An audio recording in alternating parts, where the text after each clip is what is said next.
important since we just heard Elma speak. It says, the strength of the blind man's testimony lies in his ability to tell of his personal experience with Jesus. Take time to think through and give a simple account of your own encounters with the Lord. I actually just wanted to say, so Elma's actually never spoken to a group like this before. It's not like she's a professional speaker. And I thought how brave that she got up in front of a bunch of people that she doesn't know. I mean, maybe now you'll see her at church and you'll recognize her. But I think that that was one of the points of the story, is that this guy was going in front of the Pharisees not only once but twice, and in front of his neighbors, and even his parents were too scared to say. They brought his parents in and they said, is this guy really blind? Is he your kid? Who cured him? Because they're trying to get the parents implicated. And they're like, I don't know, ask him. He's old enough to answer. Even his own parents wouldn't say that it was Jesus. So he had to be really brave to go against, and say, no, it was Jesus. And I think it was a miracle, and this is what happened, and it's true. And so I think number 4, that's what they're talking about, is like if you've had an experience or an encounter, and then being able to share it with other people, it takes a lot of bravery and faith to do that. And I think that's what Ilma just did right now. So I thought that was I'm very thankful that you were able to come, and I appreciate it.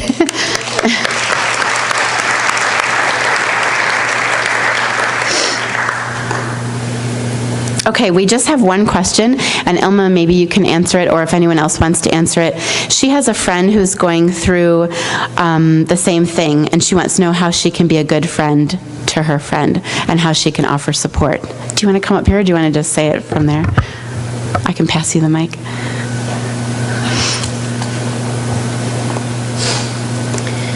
That's a very good question.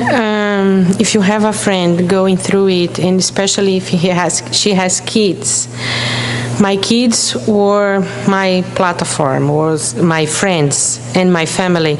You can drive the kids to and from school. On the days of chemo, it's the worst day. You have to have a plan, because you are going to be the person with cancer is going to be very weak. We don't have time to be with the kids. We don't have time to cook. The kids need to eat. So I remember my friends coming to my house, knocking on the door, and not stepping inside. They just would bring food and say, I made these cookies for your kids, and I'm leaving because I know you are tired. And it was so amazing, because my kids were coming, and I have another friend that used to live around me, and she used to come every day to pick up my kids because I could not drive. And some of my family members who came from Brazil, they would not feel comfortable driving in the US. So it was so awesome. She would come, knock the door, take the kids, and at the end of the day, I was relaxed. I have no worries. There is someone picking up my kids, and especially for Wesley, because someone needs to work. We need the insurance most of all at this time. So he needs to be concentrated in his work. And I'm sure that he felt so much comfortable, like going to work and knowing that we have so many persons taking care of us. So that's something you really can do for a friend. Good. Yeah. Mm-hmm. Do you want the mic? Sorry.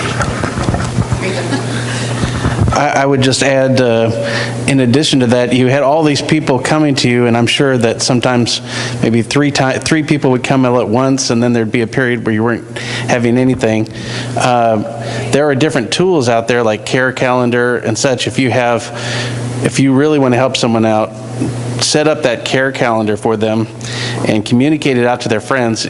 Reach out to the person and say, who are all the people that have been talking to you, get their, phone numbers, email addresses, and you send out this Care Calendar, and people are signing up, sort of like Sign Up Genius or this or that, but it's specifically for helping people out. So Care Calendar, I'm sure there are other utilities out there, but by doing that, you're helping them not just that one time, but over and over and over, because you're helping other people say, oh, that person brought lasagna, that person brought lasagna, that person brought lasagna. I'm going to bring not lasagna. Yeah, and that would be a good friend if you were the one setting it up so the patient doesn't have to worry about it. One thing that I'm guilty of is when my friends are in a difficult situation, I'll just go, let me know if I can do anything. And it's like the worst thing you can do, because they're not going to call and say, well, I really need right now, a meal. Especially Ilma, if they're as generous as she is, she will never, ever ask for help. So we have to make sure that we're saying, I am picking up your kids and I'm taking them to the park. Yeah. And I think another poignant part of this story is that we talked about the people in the olden days thought that blindness was a sin or they did something wrong. And Ilma and I were just talking about this right now. And sometimes that belief is still today, like, oh, you have cancer. Oh, what did you do? Oh, you didn't use sunscreen, and it's kind of like blaming the victim, that they're like, I'm trying to deal with cancer right now. I don't really want you to tell me why you think I have it. But also, maybe there is a reason that we don't know about, and God has a reason for everything. So we might not find out for years. But I know that right now, Ilma is a very good friend to me, and also we have a couple friends going through a difficult time right now, and she's like a saint helping this other friend right now. So I think that that's one of the reasons why. Okay, so I think we're going to say a final prayer. Is that right? Okay. Is it final intentions? I don't know how to do this. Tonya, do you want to do it?